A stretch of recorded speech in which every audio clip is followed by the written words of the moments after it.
I discovered the channel. I think after I found Yo-Yo, and then I binged all of yours because I already binged all the Yo-Yos. You know what I'm saying? Now y'all doing the collab. Come on, what is this? Let's get it. I did it. Hey, look. Intro. So when the metal hit his mug, he just sunk in place. 100K Holla, chillin' Bahamas. Come home to your crib and throw in your mama. What is good, HollaSquad? We are the best at doing intros on the YouTube platform. Listen, we never mess up. All right, we messed up this time. I ain't gonna lie. Let's get into this. The worst SoundCloud rapper of all time. Let's get it. Back in the day when SoundCloud rap was first becoming popular, back in like 2016, 2017, the Golden Age of SoundCloud, as they call it. You know, someone like Lil Pump gets popular, X gets popular, and all of a sudden there was just this huge wave of people that all started trying to become SoundCloud rappers. Next thing you know, you wake up one morning, look out your window, and there's 8 wannabe SoundCloud rappers roaming the streets with neon hair, wearing fake Supreme. I mean, it was almost an infestation at one point. They had their own food pyramid and everything. Or have you ever personally known someone that tried to become a SoundCloud rapper? They probably thought they were amazing. It's like the first time they ever tried making music, so of course they were trash. Because whoever you have in mind, I got a guy that probably makes your guy look like Drake with how awful he was. So I'll get to his story in a second, but I probably couldn't even tell you how many times between like 2016 to 2018, I was asked to either follow somebody's SoundCloud or like their SoundCloud song. One time I was walking down the street, someone tapped me on the shoulder. I thought he was gonna ask for some spare change. Instead he asked me to follow his SoundCloud. I mean, things have died down nowadays here in 2022, but I remember back in the day, 2016, you walk outside, you either ran into an aspiring SoundCloud rapper or a killer clown, if you remember those. Either that or someone that looked lost playing Pokemon Go. I remember you. Bro, the Pokemon Go days was crazy, boy. At least they had people outside, I ain't gonna lie. All right? Imagine if Pokemon Go dropped at the same time as quarantine, bro. We would have been doomed. We would have been doomed. See that too, all of those things. Hey, it was wild times, man. It was like the damn Wild West back then. But anyways, I'm sure a lot of you guys at one point or another knew at least one person or at least knew of a person who really leaned into the whole SoundCloud rapper thing. You know, someone who called themselves Young Meatloaf, say skirt and yeah 27 times in one song, and then wonder why their song didn't blow up. Hitting the studio basically meant sitting on their couch with an iPhone. Someone who swore they were the next big thing, and then they play you their song and they play this. Hey bro, did you guys hear my new song yet? Nah, I didn't get a chance to listen. What? No? Then I gotta play it for you right now. I think it's only a matter of time before this blows up, to tell you the truth. Let me know what you think. I'm the one preach out here, tabernacle. What's the beast to a dinosaur? Pterodactyl mixed with it. First of all, a pterodactyl is not a dinosaur, alright? I learned that. Tearzu, you know what I'm saying? TRex. T-Rectodactyl. Bruh. If someone used to hit you with the, hey bro, can you follow me on SoundCloud real quick? 90% of the time, it was either someone trying to be a clone of Lil Pump or whoever else was hot, or if it wasn't that, then it was full on emo mode. Because there was no uniqueness, there was no variety. It seemed like everybody was making the same 2 songs. And no matter which of the 2 it was, you could always count on them just drenching the song in auto-tune. Got themselves making music that sounds like Siri would enjoy. And it's a shame because there were actually some people who would surprise you, make actually pretty good songs, but they were all overshadowed by some guy who started an emo SoundCloud page because the girl he met a week ago left him. You ask him for a ride home, he's gonna play his new song for you, like, you know. Listen, if I hop in your car, do not play your own music, bro. Unless we already established I like your music, don't do that, all right? Just, you know what I'm saying? I've just really been going through it lately. I had to let it all out in this. You can ask me, hey bro, can I play you something? But if you just throw that joint on, I'm gonna be like, bro. Now, if it's fire, I'm turning up. I ain't gonna lie. But if it's trash, I'm gonna just stare at the side of your face as you drive, bro. In disgust. Song, let me know what you think. Artifice was good, my boy. The times that you and me had. Pokemon Go did last for like. The times that you and me had. Okay. Oh yeah, bro. That's gas, but without the G. Can we go home now?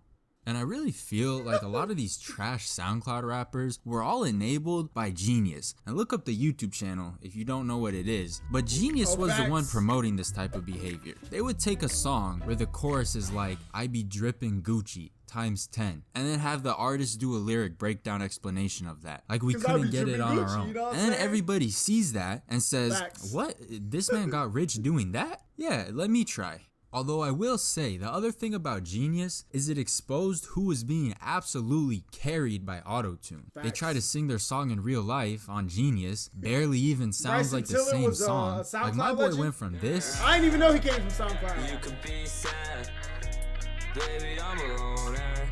Yeah. That sound kind of tough. Okay, not bad. I Sound wonder what he alright. sounds like in his Genius interview. Yeah, you could be mad, 'cause baby I'm a loner. Yeah, you could be sad, 'cause baby I'm a loner. Genius. Y'all put this on y'all's platform. Genius. Answer my question. All right now. This is egregious. This is terrible. Yeah. Alright, that's enough. I mean, at a certain point, it just felt like it was a competition to see who could go on Genius and be worse. Like, I'll never forget when the Backpack Kid went on Genius and did this. Terrible, bro. I be flossing. I be flossing. I be flossing. I be flossing. Hey, he had a little tone variation on that last one though. But yeah, I'm so glad they got him on the show to explain those lines to us. And the thing that used to get me was the names that some of these SoundCloud rappers would be choosing. For example, I knew this guy from the restaurant I used to work at. He started Disgusting. a SoundCloud page and called himself Lil Tree. And I thought that was a bad name. That wasn't even the worst name among the people at our restaurant. What Because was this it? other kid we worked with named himself Rabbi Slim Thought. And this guy might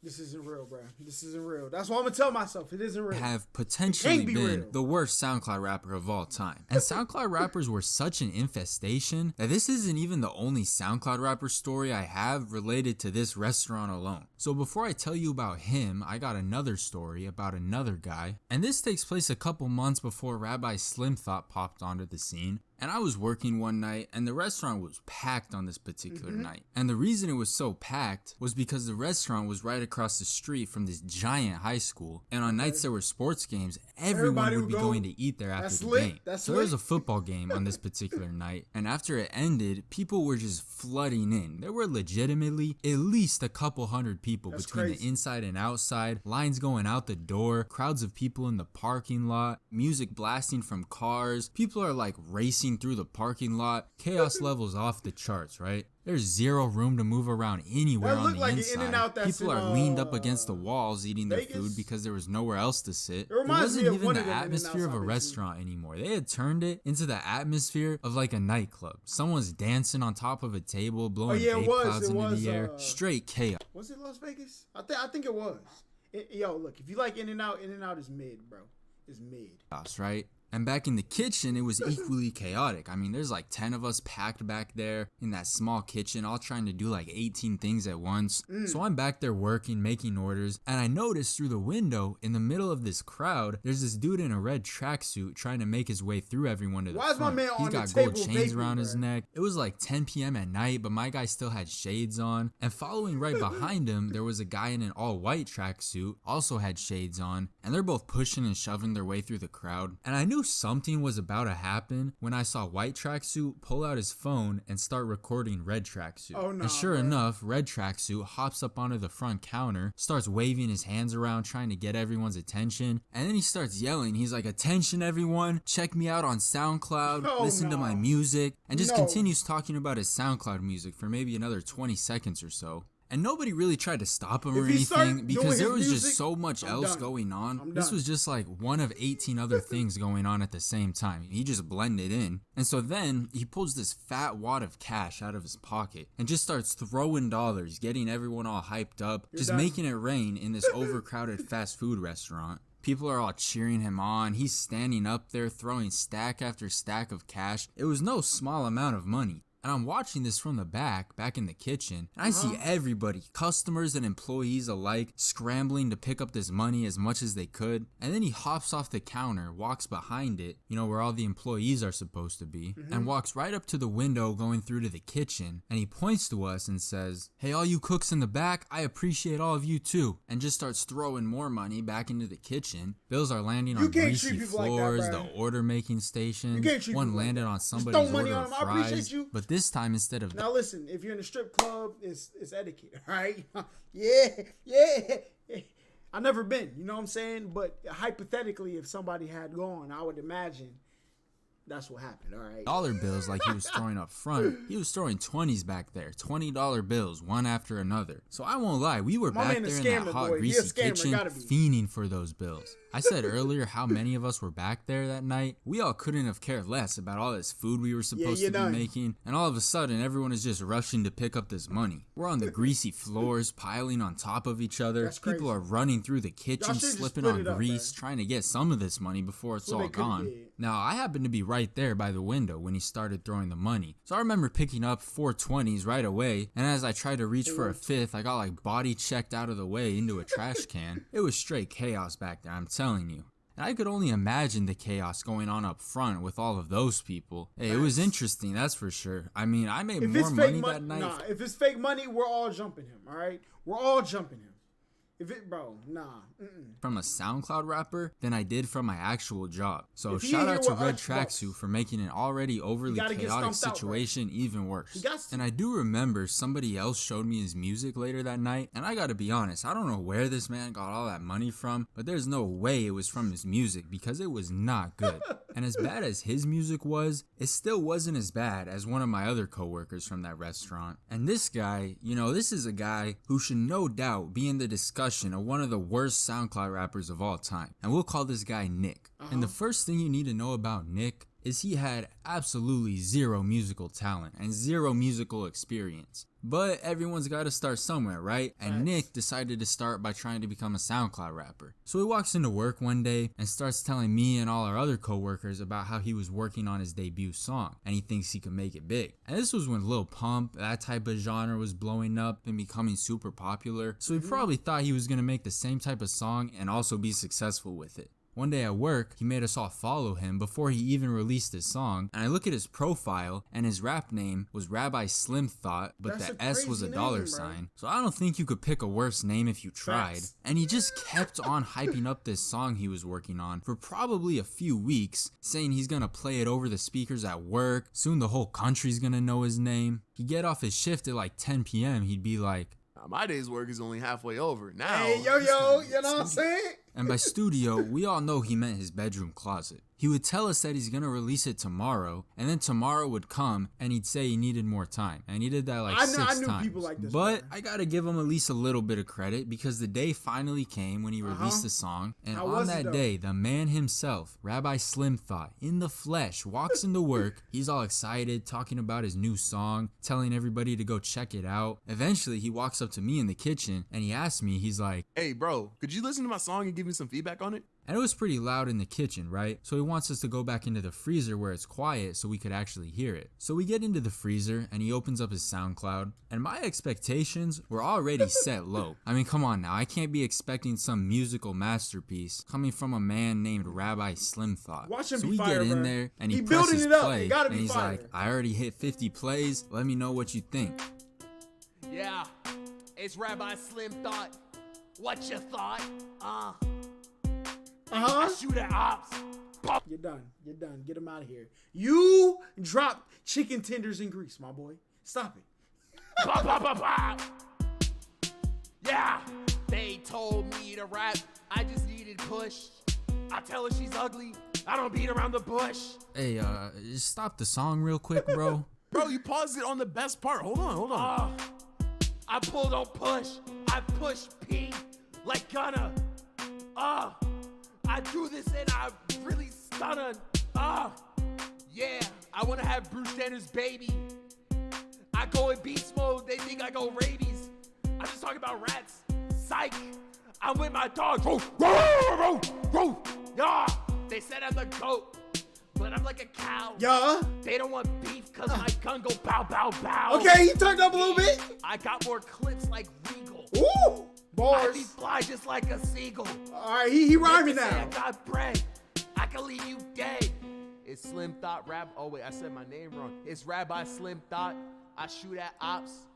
And I remember listening to it there in the freezer, and it was actually terrible. awful. I That think the was worst bad. song, He built it up. SoundCloud or He not, built it up I've like it was ever gonna be heard in my good. life, ever. Bro went triple aluminum with this one. Boy, Bro went triple certified cardboard. cardboard after that Facts. release. He told me, he's like, Listen. We call those frisbees, okay? Now I know everything Apple Music now, but back in the day, somebody hands you their CD. You know what I'm saying? And you put it in, you take it out of your car, you roll your window down, and you frisbee that joint, bro. You're done. You're out of here. Tell me I'm not making it out the hood with this one, bro. I was like, what? Maybe, but it'll be because they kicked you out. So I told him, I gotta be honest with you, bro. You need to go back to the drawing board with this one. And he's like, Nah, you're just one opinion, bro. I need to see what other people think about it. and then he leaves the freezer. And we had this other guy we worked with, we'll call him Max, who coincidentally had just installed a brand new sound system in his car earlier that same day. And he had been talking about this sound system for weeks. I think he was as excited to get his new sound system as Nick was to release his new song. So when Nick found out he just got a brand new sound system installed in his car, it was like a perfect match. He's like, yo Max, when we go on break later, we need to listen to my brand new song on your brand new speakers. And Max knew that Nick wasn't gonna take no for an answer, so he's like, all right, you know what, fine, we can no do way, that you later. can go So over there. eventually I'm not they getting leave on break embarrassed together, playing and that about music in 30 my minutes car. later they get back. Max comes rolling back in, but this man looked pissed for some reason. And Nick was walking behind him looking kind of quiet, not really saying much. And there was like this tension between them. And I'm thinking like, I know the song was bad, but how bad could listening to probably one roasted bad him, song bro. have He had gone? that And I roast. guess the I told him, bro, your joint is trash, bro. You never making it out. You never making it. That's probably what he did. answer was really bad because apparently what had happened was they were on their break in Max's car bumping Nick's new song over the brand new speakers, you know, the ones that Max had just installed earlier that day. And at one point Nick was like, Oh shoot, we gotta turn it up for this part right here. Go in beast mode, they think I go And it blew in and the then there was a speaker. loud pop and a crackle from the back right side of the car. They both look back and then they look at each other for a second. Hey, bro, it kind of sounded like one of your speakers blew out. I don't know if... Stop. Get out the car. Get out the car. Get out. Put your hands up, bro. Put your hand. You got, bro. It's no way. It's no way. Talking and get out of my car. Apparently, one of his brand new speakers had blown out while they were listening to his song, and Max was not happy about it. The whole rest of the shift, they're fighting back and forth. Max would be like, I was playing music through those speakers all day, Come on, and bro. only when I listened to your song did my speakers blow out. Nick is like, Nah, man, you speakers just had put the enough, speakers boy. in wrong. My song is not even that bad. so whether it was coincidence, maybe the song was mixed so badly that something in the beat and the volume it was at was the perfect combination to blow out a speaker. Maybe Max installed something wrong. Hey, we'll never know, but he never let Nick hear the end of it. He'd be like, imagine being so trash that your music blows out somebody's brand new speakers. Crazy. And I gotta agree with him. I think that's only something someone named Rabbi Slim thought could manage to do. And then after that whole incident, Rabbi I remember Slim Nick thought. talking I'ma call about how Yo-Yo his that for second real. song was gonna be about a shoe that doesn't quite fit right. I had no idea what that was supposed to mean, but he never did end up releasing that one. So the SoundCloud career of Rabbi Slim Thought started and ended with his one and only song blowing out somebody's brand new speakers. Facts, And then he man. deleted his whole profile Keith, shortly thank you after. for the sub, and my the world boy. never got a chance to hear about a shoe that doesn't quite fit right, whatever that's supposed to mean. And his one and only song is lost and gone forever. But that's probably for the better. I pull, don't push. I push P like Gunna. Stop it, please. It's one of the worst songs I ever heard. It would have been funny if he would have found the song on YouTube or SoundCloud and actually played it. That would have been funny. I ain't gonna lie. But listen, keep your trash music away from me. Hone your craft before you bring it to me, because I'm gonna tell you the truth. This is some butt, some hot cheeks. Okay? Get out of here. Yeah, nigga, I was broke. I ain't have a penny, I was ready to kick a dope. Lay your ass on the floor, taking everything about this bitch before I go. Niggas talking all that gang when the sugar pumping through their main vein. Swerve on them like a lane change. Fuck with youngin' cause we on the same thing.